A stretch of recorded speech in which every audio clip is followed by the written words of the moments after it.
कहते हैं ऊपर वाला जो भी करता है हमारे भले के लिए ही करता है। मैं एक मूर्तिकार की कहानी पढ़ रही थी। उस कहानी में बताया गया है मूर्तिकार एक दिन जंगल के रास्ते किसी गांव में जा रहा था। जंगल में उसे बहुत बड़ा पत्थर दिखा।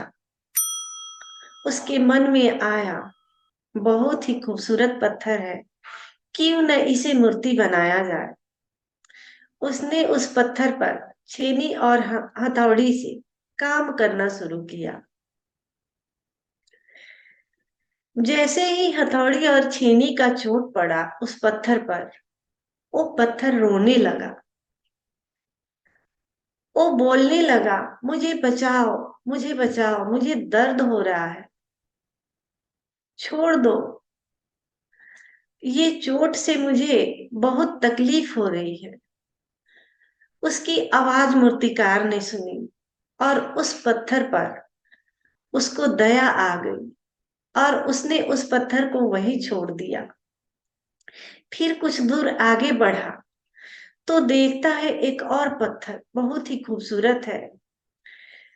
तो उसने सोचा इस पत्थर पर मैं काम करता हूँ, इसी को मूर्ति बनाता हूँ। और उसने उस पत्थर पर काम करना शुरू किया, छेनी और हथौड़ी से। जैसे जैसे छेनी और हथौड़ी का चोट पड़ता उस पत्थर को भी तकलीफ होती, लेकिन वो चुपचाप उसे बर्दाश्त करता रहा। कुछ देर बाद बहुत ही खूबसूरत भगवान की मूर्ति बनकर के तैयार हो गई। वो मूर्तिकार उस मूर्ति को वहीं एक पेड़ के नीचे रख दिया और उस गांव में गया जिस गांव में उसे जाना था। उस गांव में जाता है तो देखता है कि बहुत ही खूबसूरत मंदिर बना हुआ है उस गांव में, लेकिन भगवान की मूर्ति नहीं। उसने लोगों से कहा कि इस जंगल में मैंने मूर्ति बनाए थे, एक पेड़ के पीछे रख दिया है, पेड़ के नीचे। आप उसे लाएं और इस मंदिर में स्थापित कर दें।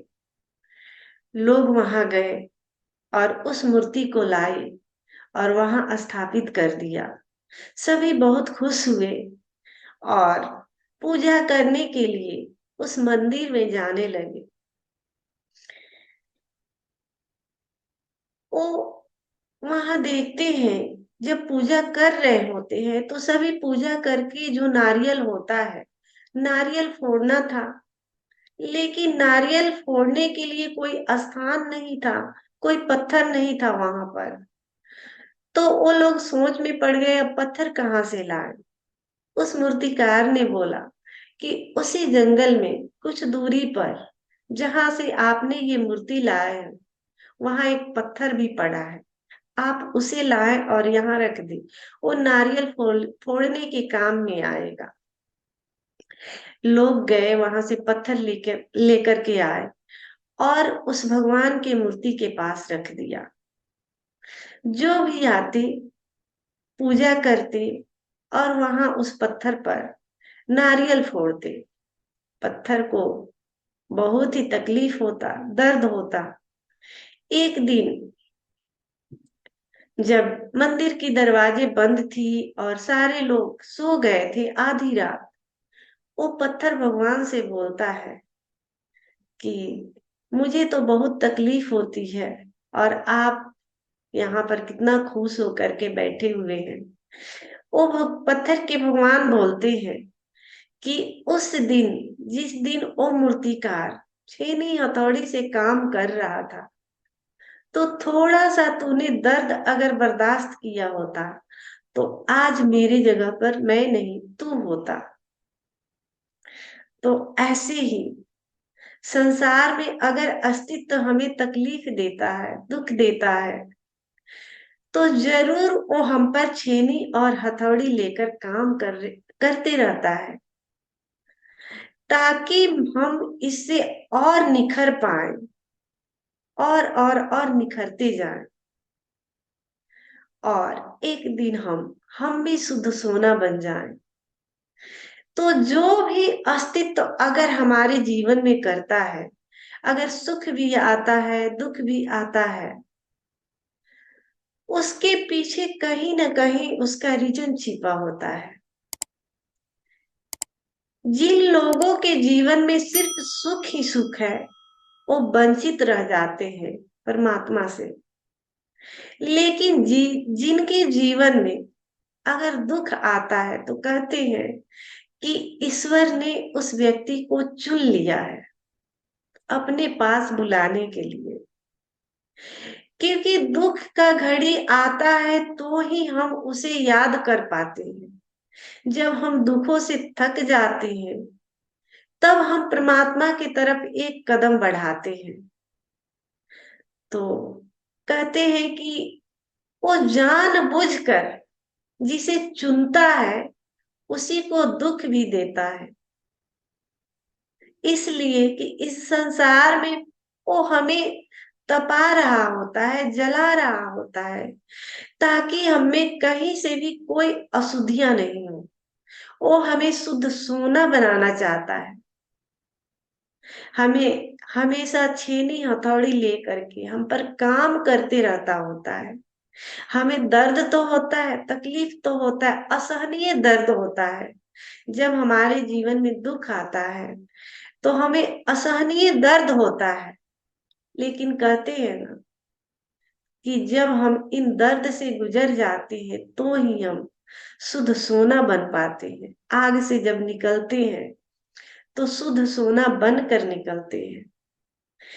तो कभी भी जीवन में दुख आए तो हमें एक बात ये याद रखनी चाहिए कि ईश्वर हम पर छेनी और हथौड़ी लेकर काम कर रहा है।